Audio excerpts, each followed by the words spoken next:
one thing I got to point out for everybody, dude, you lost that last third deal. I was like, he's for sure getting this deal, and you didn't. And you messaged me, you're like, I didn't get it, blah, blah, blah. And you're like, dude, I'm so pissed off. And you just went on a tirade, and you just started calling people. From that time you woke up, didn't you closed it within 24 hours, right? Yeah. So he loses his third deal, and he just goes ballistic and starts calling. I love it, dude. I get the same way. I think there's two types of people. Some people, they get like, oh, like I'm gonna go take a nap. And then other people, they're like, no. And like, they just get pissed off. Can you teach that to people, or is that inherent? I'm like, I don't know, man. I try to teach to my kids. I think a little bit of it is your personality, but I think just like anything else, it can be learned. Some of you guys that have played sports, you got the type, coach yells at you and you're like, oh, screw that guy. I'm just going to go sit on the bench. And then like me, I'm like, dude, fuck you, man.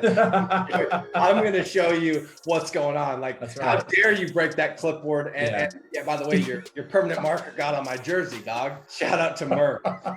Anyway, dude, yeah, I just think it's cool. It's admirable. I think we admire things that we see in ourselves, and I'm the same way. And I think for the people that are going to succeed in this is like when you get kicked down for the third time, and you should have had the deal, bro. Like, you should have. That was a layup. You should have had it. You didn't. But instead of saying, oh, the business model doesn't work, it's saturated, this, that, and the rest, the city's garbage, you're like, no. And you got on the phone, and then within 24 hours, you got a deal. Yeah, just to give some fairness to the other side too. Like, I had lots of doubts. Even after paying. On my like statement that you do, one of the statements that I wrote about that I committed to myself was I wouldn't let doubt creep into my mind and give it a place in my head. And I've been perfect with that. And there are definitely times where I think like, am I in the right city? Or like, it's weird what your mind will do if you let it run rampant. I've always said this, even beyond this, like you have to have a really good inner voice. I think the difference between people who are very successful in life and those that aren't, a lot of it is like the little Geppetto that you develop in your head. When you're down or you're doubtful, do you feed that? Or do you say like, hey, we're going to be okay. That sucks. Let's learn from it. It's on to the next one. You have a good inner voice that hypes you up. Because I do. And I think that that's probably my biggest strength is that I'm just like everybody else, but somewhere along the lines, whether it was good parenting or maybe just nothing to do in Parowan, I developed a really good motivational inner voice. For people out there that feel like they got a lot of shit like on their plate that's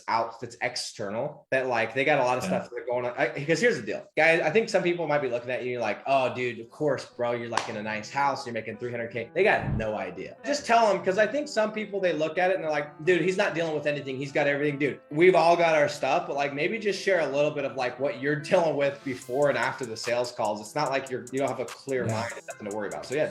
So in many ways, like I'm a single dad. I have 4 kids, 4 of my own. My fiance has a kid. I'm super busy. I feel like I'm always being strung like 30 different ways with that. But beyond that, man, like the last few years of my life have not been easy. My dad died in an unfortunate accident a couple of years ago. And then a year after that, I ended a 10-year marriage, my second marriage. You can only laugh, right? Yeah. And now I'm engaged, and I swear to God, I would never, ever do that again. But here's what's crazy is like, people don't understand. You also like, you have to pay a double mortgage. You have to pay for your ex-wife's mortgage. Oh yeah. I try to not think about that. Sorry, I'm bringing that up. There's only so much shit I can put up with. Yeah, excuse me, but like, this was my fuck you house. Like, I was not going to be beaten on this divorce. Like, my credit wasn't going down. Like, I dug my heels and was like, dude, I'm going to make it. But yeah, dude, I'm putting her up in her house that her freaking boyfriend lives in half the time. So still got 2 damn years on that shit. So, but dude, the important part is like, no matter what it is like, you got to be able to compartmentalize shit. Like, I'm really bad at like, I used to be, if my wife would text me and be like, hey, we got to talk. Like, I was in high school, my dad would be like, hey son, we need to talk when you get home. And dude, everything else is on. I'm losing it. I can't focus.